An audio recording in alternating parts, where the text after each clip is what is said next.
Namaste. I'm Tanya Singh, faculty at the Sri Ram School, Aravali, Gurugram. A warm welcome to the entire TSR fraternity to a session which aims at demystifying, decoding, deciphering something that came out of nowhere and has hijacked the global discourse. It's an entity which matches its lethality only with its unforgiving nature and insidiousness, and one which cuts across all barriers of nationality, of class, of demography, and it's changed the face of life as we knew it. And we live in the reality that it has created for us. I'm talking about COVID-19, the coronavirus, the new names of fear and anxiety. And this fear that it has spawned because of its unpredictable nature, its scale, and its unprecedented nature, it's only compounded by misinformation, ignorance, conjectures, myths, you name it. So what we need, the need of the hour, is to turn to somebody who can give us clarity, who can address these concerns, sift out the chaff and take us to the kernel of truth. And for that, we turn to someone who has the professional and experiential expertise to give us that vital know-how as we go ahead in this new normal. Please allow me to welcome and introduce Dr. Anil Dhingra. We are so grateful and we are so privileged to have him with us over here. Dr. Anil Dhingra, an alumnus of the Armed Forces Medical College, AFMC Pune, from where he graduated in 1977 and subsequently acquired an MD in internal medicine. Dr. Dhingra has served in the Army Medical Corps for 23 years as a medical specialist. He was posted at various military hospitals across 14 stations spanning the country. This gave him that exposure to varied and very unique problems ranging from the heights of Kashmir to the jungles and the tea estates of the eastern part of the country. And this breadth of wisdom is what he put to very effective use during his service and post his premature retirement in 2001 in his private practice at a clinic in DLF Phase 3. And his endeavor since has been to provide affordable and quality care, medical care to the urban poor. And almost 70% of his patients are from that strata. In healthcare, his interest is in infectious diseases, and he has dealt with multiple epidemics of dengue, chikungunya, malaria, and now COVID. His core competence in chronic non-infectious diseases is in bronchial arthritis, bronchial asthma, arthritis, geriatric medicines, diabetes, hypertension, thyroid care, to name a few. An avid reader, his huge personal library houses his collection of fiction, non-fiction, and historical genre. I'm sure, Doctor, in the course of your career, you must have come across so many facts that must be stranger than fiction. We are living one, COVID. And we're so glad to have you with us here, Dr. Dhingra. Thank you so much for being that person who's going to take us through this while we debunk certain myths, you allay our fears. You will endorse some imperatives and some essentials, and you will largely dispel the ignorance that's surrounding this entity in these very, very baffling times. And nothing unpredictable about my question, Doctor. The first question being, can you briefly tell us what is COVID-19? Thank you so much, and warm greetings to the entire staff of the Sri Ram School, and thank you for having me here. And I have been trying my level best to by posting about the various aspects of COVID and recording sessions. My last recording was about 2 months back. And this is a dynamically changing disease, so new facts are coming, new things we are going on learning as the time passes. So what today I am going to try to do is that give you what my observations are, where there are a lot of myths are there, confusion is there are lots of forwards, people have wrong, they think people come to me with, wrong fears, anxieties, wrong way of approaching the whole disease and the problem. So I will not scare you. I will try to simplify you and give you a few facts and a few takeaway points, which I may stress from time to time, because I know in a lecture or an interaction of this length of 30 to 40 minutes, it's difficult to catch on to everything. So regarding COVID-19, the your question. This is a very unique, the COVID word is derived from a Latin word meaning corona or a crown, And this word was coined in 1968 by a virologist who observed under an electron microscope that there are spikes of proteins around this virus which are like a crown of a king. So the coronavirus is like any viruses, it exists in human beings, birds, and animals. The first coronavirus illness that we had was in 2002, 2003, which was known as SARS. And that was a very bad illness with about 8,000 cases and a mortality of 12 to 13%. But luckily, that was only limited to China because WHO quickly, suppressed it. And the next one we had was 2012-13, which was in the Middle Eastern respiratory syndrome, and that was called the MERS. That had a mortality of 32%, but affected only 3,000 people in Saudi Arabia. Now, this time we have an illness which is the virus is called COVID-2 because it's a SARS means severe acute respiratory syndrome. So it is this respiratory distress which is caused by this virus. And since this is the second time that this virus has been isolated, so this, however, differs from the SARS-1 in that SARS-1 used to get transmitted from only serious cases. This COVID SARS-2 virus is getting transmitted from person to person with a contact time of just 30 minutes. So in that sense, so it has been, why it has been named COVID-19? Because they have to name every virus something, like they name something swine flu, they name something bird flu. So they named COVID-19 because December 2019 it was identified, and it originated from Wuhan province of China, and it has come from a bat. And from the bat, whether it came directly to the human beings or through the animals, because it came through the wet market there, where they sell animals like snakes, rats, and all. So from there, whether it came that we do not know. But that is basically this. But this virus is so bad that it is caused the first pandemic in the world after the Spanish flu of 1918, which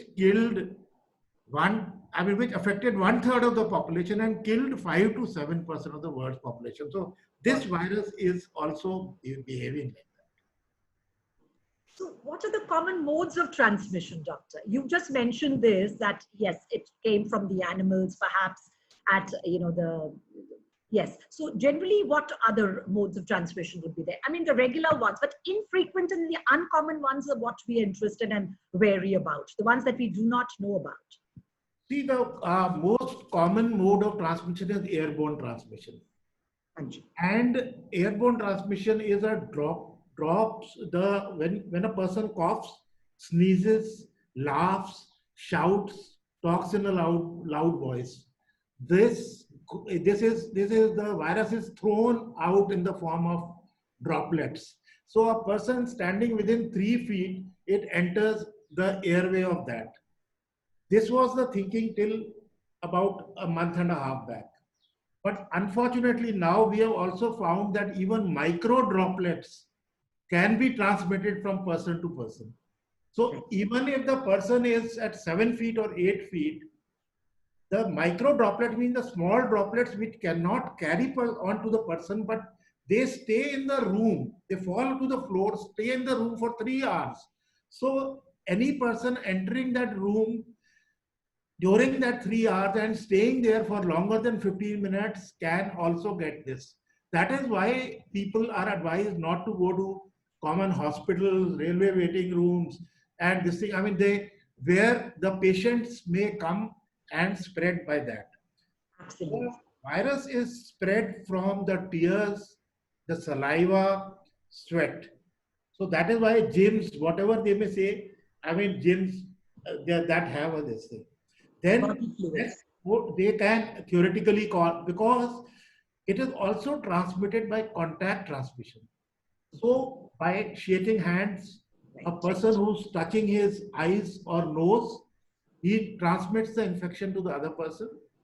Then contact is, the virus survives on steel and plastic for up to 3 days.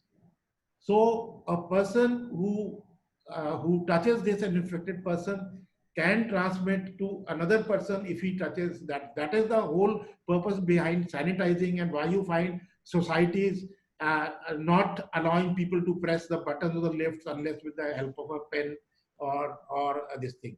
Now, one very lesser known fact is the worst mode of transmission is from a bathroom. You see, it's a closed space, and a person spreads the virus through stools. Almost 40% of the people shed the virus in stools, particularly those who develop a loose motion. They become super spreaders. Now, since a bathroom is a closed space, a small exhaust is not enough to take the virus away. So this spreads to the family, and that is why you find the incidence is very high in flats having 2 or 3 bedrooms but only 1 or 2 bathrooms, and uncommonly spread to other members who live with attached bathrooms for each bedroom. And hence, for quarantine, home quarantine, the rule is that the person must be in a separate room with an attached bathroom.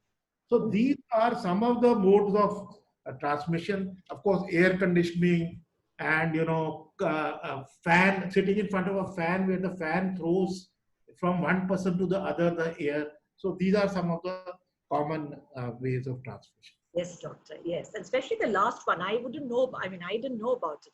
Okay, doctor. And what are the common, of course, common symptoms we've known, but common and the more atypical ones, the ones that you really can't spot, and hence you are always in doubt whether. You all know that this disease, once you get a fever, you get a body ache, you get cough, you get breathlessness, and you get malaise. And so think of corona, particularly if there is more than 2 members affected in the house. Right. Now, let me give you some points which are number one in this illness. If fever is more than 101 in the first 3-4 days, Right. do not think of corona. Think of other viruses. It's always a low-grade fever. Okay. These days, in the last 10 days, I have had at least 16 cases who have been referred to me as corona, but have turned out to be dengue. Because this is also the time of dengue, though dengue is lesser this year, but we are getting dengue and malaria both. So whenever fever is 103, 104, I say good. The chance of corona is less. Of course, you can't say it's not there, but 95% of the cases, the temperature is low grade in the first week. The temperature becomes high in corona only 6th, 7th day onwards, when the immunomodulatory process comes in, which I'll explain you later. Okay. Number two, the loss of smell and loss of taste is diagnostic of corona. There is no other illness today which is causing this symptom. Acute loss of smell and acute loss of taste. And loss of taste is only to sweet and salty. The person can make out bitter. The person can make out sour. But sweet and salt. And the best thing about these is that this occurs in 30% of the corona cases as a presenting feature. Okay. And no test is even required to diagnose. Even if test is negative, assume they've got corona, isolate them, treat them, and best is that this is the mildest form of disease to get. They will recover without a complication, because the disease here is limited to the nose and sinus, this area. It doesn't go into the lungs. Right. The next typical symptom of corona is a single red eye, which is the left eye.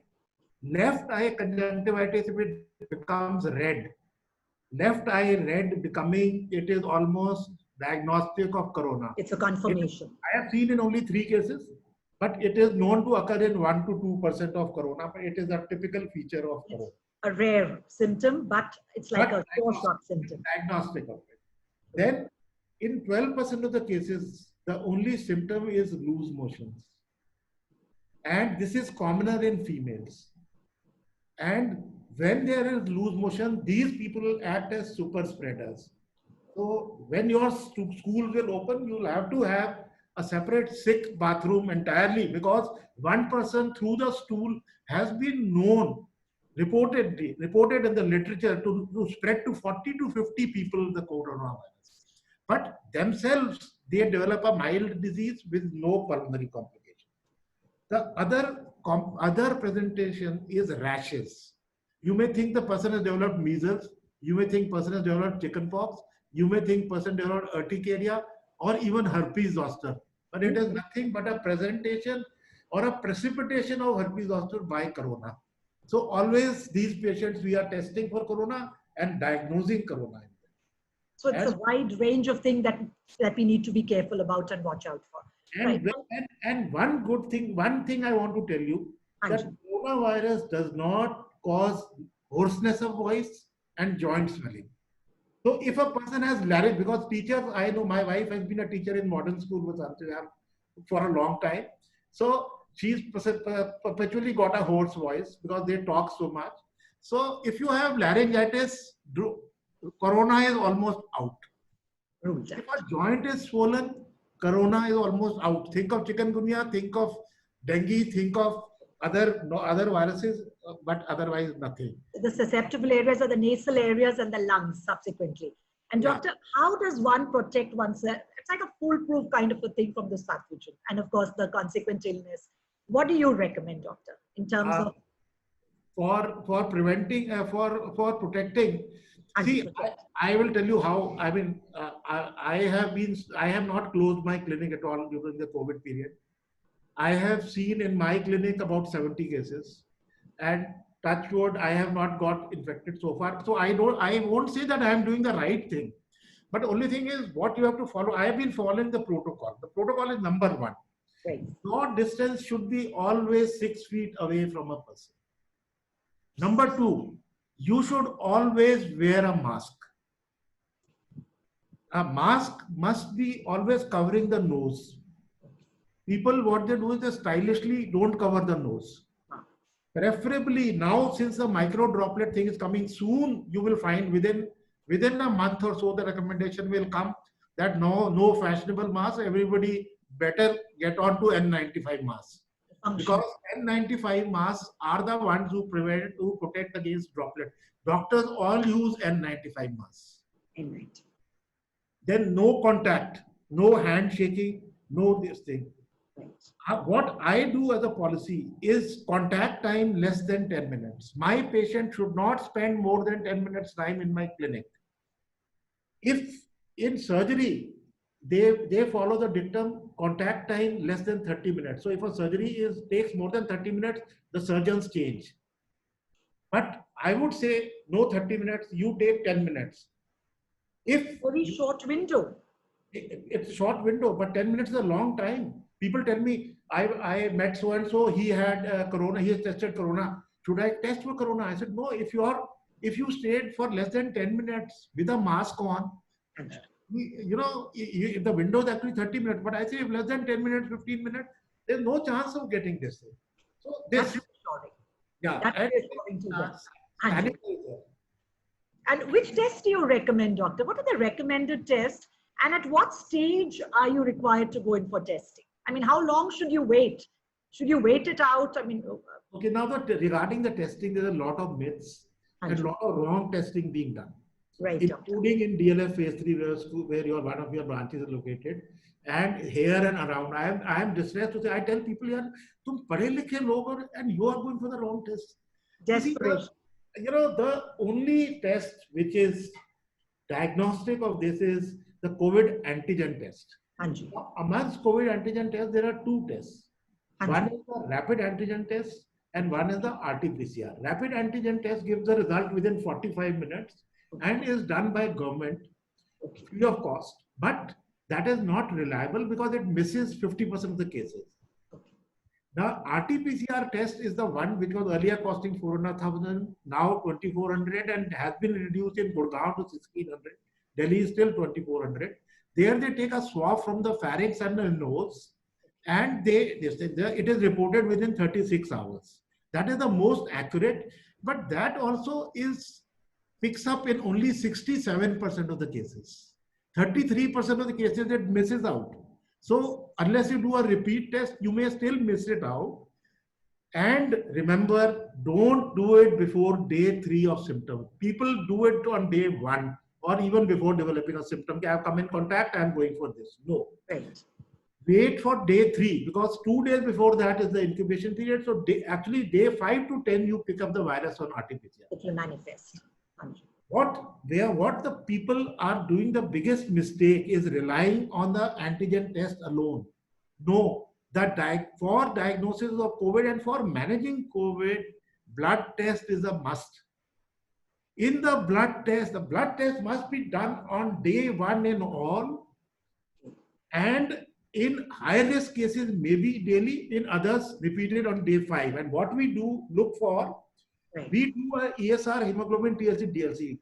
Coronavirus is the only virus which causes a reduction of lymphocyte count below 20%. All other viruses cause an increase in lymphocyte count 30, 35, 40%. This eats away the lymphocyte. In Mumbai, they reported a zero lymphocyte syndrome in Dharavi. I have seen 6% lymphocyte, 7% lymphocyte, and diagnosed corona on the basis of that. Then CRP is C-reactive protein, is an inflammatory protein. If it is increased, normally it should be below 5. If it is above 5, it goes straight away for COVID testing. If it is above 50, 60, go straight away for a CT scan chest because the person will go in for a severe disease. And people come to me and they say, no, we haven't got blood test done. Our COVID was negative. They are happy. The third biggest error which people are now doing is the so-called COVID antibodies test. Now, unfortunately, this is for seroprevalence. And the government has made it commonly available and no prescription is required for that. So labs want to sell their test. So they go home to collect a sample and the person tells them, अरे हमारे पास जैसे ये लोग require a prescription for COVID test, कहते हैं हमारे पास है नहीं, तो फिर हम आपका ना ये वाला कर देते हैं. And they do their COVID antibody test because that doesn't require a prescription. And the person says, मेरे को तो डॉक्टर साहब COVID negative था, मैंने रिपोर्ट भेजो, देखा तो COVID antibody test है. Antibody test becomes positive only 21 days after the virus. So the crucial thing is lost. This is the mis-selling of the test and people are not aware of it. In fact, a friend of mine, he got it done 3 times repeatedly. Ultimately, I had to tell him, I said, तुम्हें समझ नहीं आती यार. I mean, you are पढ़े लिखे लोग and I am telling you this test is not to be done. Still you are going on getting that test done. One can understand. You're become so anxious. Like I said, the lethality is so much. People are scared. And so disinformation and half-baked information. There are currently 5 types of tests for COVID. COVID antigen, like I told you, rapid antigen, COVID antigen RT-PCR, and 3 types of antibody tests. One is IgM antibody, which can become positive on the 4th day of the infection and stay positive or become negative after 28 days. Right. IgG becomes positive after 21 days and stays positive after that up to at least 3 months. And then there is a total antibody which combines this. Right. And in chronic corona patients, is a repeat testing required and what should be the duration? Oh, it is not required. Not now, let me tell you another point. A corona patient is infective to the others only up to the 9th day of the first symptom. And first symptom will be the day he develops backache, fever, headache, cough, sore throat, anything. The virus becomes non-replicating after day 9. Okay. Now, but the antigen test, COVID RT-PCR or rapid antigen, this picks up the virus particles. Okay. And virus particles can be picked up even up to 45, 46 days after the onset of the infection. So, but that doesn't mean the person is infectious or he has the disease. He just has the particles of the dead virus, which are being picked up. Okay. So now even the CDC has revised recommendation. Indian government has already revised that after day 10, you don't have to repeat the test. There is nothing known as repeat testing in chronic corona. There is no chronic corona. There is either acute corona in the up to day 9, or post COVID syndrome, which is from day 9 to day 90. And the antigen test does not have to be repeated before giving a certificate for fitness. Like, for example, your school, I mean, there are a lot of people coming to me. Provided the person has, after 9 days, isolated himself for another 5 to 7 days, the person is non-infected to others and can join. And doctor, anything called self-healing? Oh, I am so strong. I'm invincible. I have taken my cardas and I've taken my vitamin C's. Is there anything like, or is this a myth? I have seen self-healing is only good if you are staying alone in the world. Okay. Single young people. See, corona Individual. below 30 does not harm. Person will heal. With or without medicine, the person will heal like any viral illness. 82% have mild illness only. So they will heal. So it is okay for that person. But in an acute case, definitely it is, I am saying it's better to treat with the best that you have rather than later on, think, oh God, we should have done that. The vitamins can only help to a certain extent. And worst is that the person is not treating himself, is putting the community at risk. Because not taking any effort to, yes, that person, normally you should eat well, you should have zinc, you should have vitamin D, vitamin C, you should exercise, deep breathe, yoga, meditation. Parasympathetic state is better than sympathetic state. No anxiety, this helps in reducing complications, helps in healing faster. Definitely that state is there. To that extent, definitely. I say everyone should do it. I myself relax by listening to music and reading books. Right. You mustn't exercise this false bravado and say that I am invincible. Okay.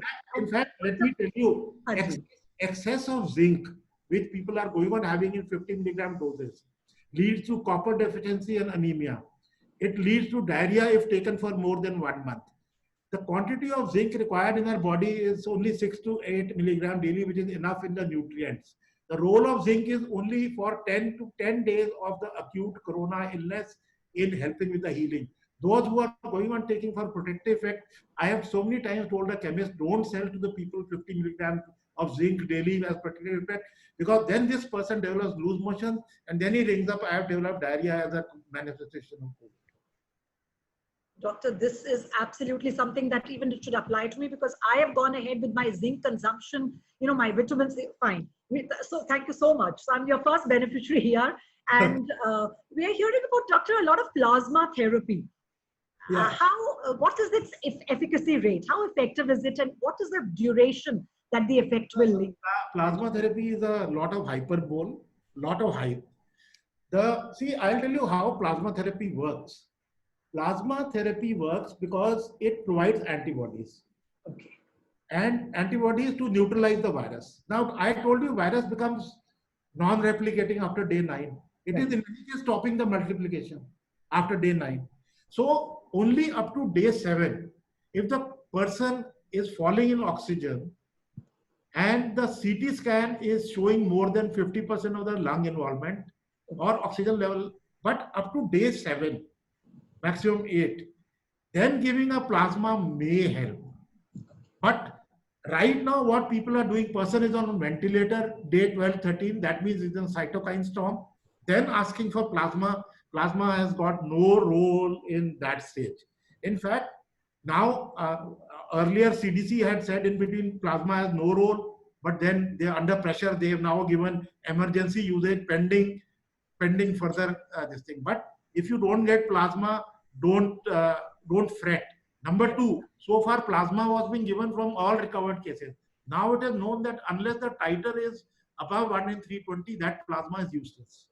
There was a black market of plasma, 60,000, 80,000 for a unit. So it is all useless. I mean, it is not that this thing ke bada jaan bachane wala.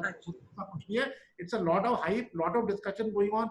I listen to a lot of intellectuals and a lot of varied opinions. I personally, if I get it, I will not opt for plasma. Okay, reassuring to hear that. Any particular age group, or all age groups equally vulnerable, or is there a high risk, low risk? My next questions are going to be based on your answer, Anji. So, the age group, less than children up to the age of 10, they have a well-developed thymus gland. Okay. And this thymus gland neutralizes the virus by forming T cells. So up to the age of 10 years, the person will not develop symptoms or will just sneeze a couple of times and recover. Okay. Less than 20 years, just 8% of the people get a moderate or moderately severe disease. Right. It is only the persons who are above the age of 40 with comorbidity who are to be the thing, and above the age of 60 are the worst. In Italy, 85% of the deaths were people above the age of 70. Now, as far as the sexes are concerned, the female sex is protected by the female hormone or estrogens. Okay. And females are protected from the virus during menstruation. In fact, just for the past 6 weeks, the observation was first made in India and now taken up by the international community that females who were running fever due to coronavirus, started periods, the fever went away. Okay. And similarly, pregnant women have a protection towards corona. Though females are getting corona, but they getting a mild disease. So the female sex after menopause, the risk becomes same as for men. Right. Yes. And it is, I don't know, people are becoming little, they're saying that, oh, it has to happen, might as well happen. So it's almost like a fait accompli. Why should you bother? So if you see children going around without masks, everybody has to get it. So do you agree with the school of thought that, yeah, it's something that eventually everybody will get, and so might as well get it, and do you endorse the school of thought? You should not go for it. See, I'll tell you this thing. I listen. I am a group of an American group, Corona group. So they were telling me last Saturday that in Florida they are having COVID parties. The youngsters get together on Saturday and they pool in money and they hug and kiss and dance and no masks and all. And whoever in that group gets the first corona is given the pooled money as a prize. Because they say we want to develop immunity. So this is possible where your nuclear families are there. But not in India. If you hear your youngster 18 years old get home, today I am treating by video consultation a house in Saket where 7 people are having COVID. So people here, the thing is that, see, if you get it and you go, it's good. Now, for example, after all, 28% is the serologically positive rate. So these 28% people have developed the corona silently, and good for them. But don't go in for that deliberately. That is what I feel. So I guess this is irresponsible behavior. Because that is why, because you are a threat to the community. Absolutely. Yes, it boils down to it's a recipe for disaster, irresponsible act. And doctor, what about herd immunity? I mean, something in continuation. Do you think? Yeah. Yes. Herd immunity, it develops when the 40% of the population is infected. Yes. Now, we saw a form of a herd immunity in Dharavi, where out of the 4 lakh, 5 lakh population, 58% of the positivity for seropositivity. That is how the virus died there. Right. Otherwise, we are nowhere near herd immunity yet. Let me tell you, in the case of Spanish flu, it took 18 months for herd immunity to develop because the virus keeps on mutating in its passage from person to person. And by the time the herd immunity was developed, almost, like I told you, 1/3 of the population was infected. In India also, almost 2 million people died in that. And that time, of course, malnutrition was more. So that contributed.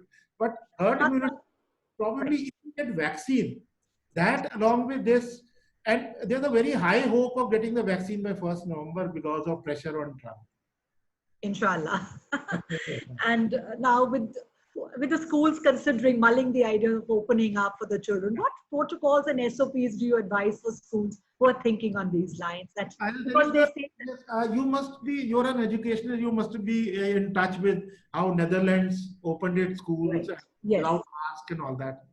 But what I'm reading about the American experience now, that they're opening the school, and in one school they opened the children. Now children will be children. They take off the mask. The nurses ran away. The nurses said, we've got old parents at home. So number one rule, today we have got a 9.25% positivity rate of the COVID antigen test. Till this comes below 5%, even if schools open, my thing is that they'll have to close again because they will have one fourth of, I mean, somebody, if anybody testing positive, see, children will, nothing will happen to children. Like I told you, they have a mild disease. All of them are less than 20. Some of them may not even have disease. But if supposing two of your staff gets it, so this thing. So when you open the school, I hope that the vaccine comes and the children are, but as and when your schools open, Right. one is your classes should be more in the open. Okay. And the halls. Number two, air conditioning as in the current form should not be used. There are about 50 innovations going on right now in air regulation where the air will be filtered outwards. Okay. And number three, the children should have a 6 foot difference. So your classes will have to, initially you'll have to call selective classes, probably higher ones, and have the classes in auditorium, conference halls, staff rooms, rather than in the conventional, break them into smaller groups. And whoever is going to the sick room, you'll have to have very isolated rooms so that the child does not come in contact with the school nurse or the teacher taking care for more than 15 minutes if the child is ill. And there'll have to be separate bathrooms there. And of course, initially the masks will be there, and for children, the masks are very difficult for them to have masks. Very difficult to enforce. Shorter classes initially, 90 minutes, 120 minutes, more of play, a non-contact plays. Right. More of people, like I was reading of some countries, the classes consist of taking them to historical monuments and on the spot teaching of history or literature or this thing, Right. geography or More experiential learning than curriculum. Right. And God forbid, doctor, when the schools reopen and if a person tests positive and then they would like to come back and be reintegrated with the community, how long is it before they're considered safe? And should they like I told you, they're absolutely safe by the 14th day. Okay. In 9 days, the virus becomes non-replicating. Right. And on the 14th day, provided there has been no fever for 3 days preceding to that, I am willing to give a fitness certificate that this person is not infective to anyone. I am negative. The COVID RT, PCR negative test. Negative test should not be insisted on because the government considers that illegal. The person can sue the institute if they insist on an RT-PCR negative. Okay. Because it's been throwing up. The state governments are insisting on it for travel. Himachal is insisting, Uttaranchal is insisting. They are insisting on RT-PCR. That is okay. That is for travel. But for a patient to this thing, if the doctor writes that 14 days are over and this person is not infected to others, you can't do the repeat test. In fact, I would say that as a serological testing, the COVID antibody test is now dropped cost to just 250 rupees. So if you do an IgG test, COVID antibody is done in the blood, no prescription required. Whoever is positive is fit to come to school, do any duty because that person has a protection. Yeah, those are the concerns actually. And what according to you, now this is a slightly, expansive question. What according to you is going to be our new reality? This new normal that we talk as a doctor's perspective on that. Yeah. So as our new reality is that our lockdown, social distancing, this is going to be on, off till 2022 to 24. Okay. Unless the vaccine comes in. Yes. And the new filtration systems are going to come in. Right. And soon you will have contactless, like you approach and you don't have to press any button for the lift to open or the door to open and probably those things. Then work from home, already some companies have declared that up to 2022, they will be having work from home entirely or partly. Then e-conferences and medical though is already e-conferences will become this thing. Then e-consultations already going on amongst doctors. Many doctors are doing only e-consultations. They're here to stay for some time. Yeah. And hugging and all will be a thing of the past. Oh, my. And, So I so think we'll just have to settle for namaste. namaste. And yes, And right. another interesting thing, you'll Anji.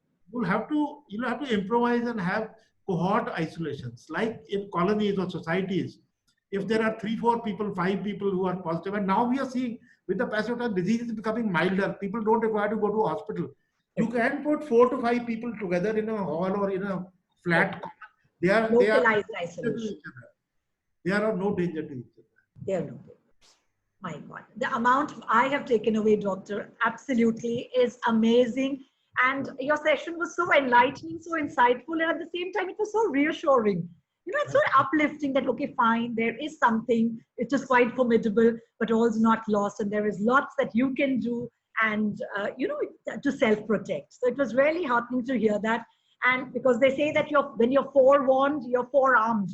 Yes. Okay, and Doctor, am I grateful to you for giving us, okay, you're a military man, so I'll use your parlance and I'll say, so thank you so much for giving us this arsenal of information, this frontline defenses that you told us. And I'm sure they'll all come in effective when we are taking on, and we're going to surmount these odds, and we are going to thrive. And please allow me to thank you one more time for for sparing your time and being with us and giving us this excellent talk.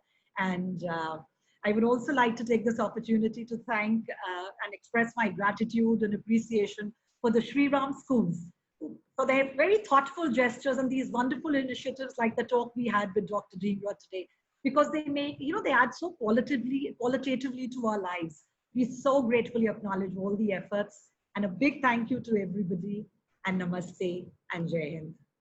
Yeah, it's been entirely my pleasure, and thank you so much for having me. And all of you, stay safe, stay healthy, and if you have any questions, just message me. And I'll close on namaste.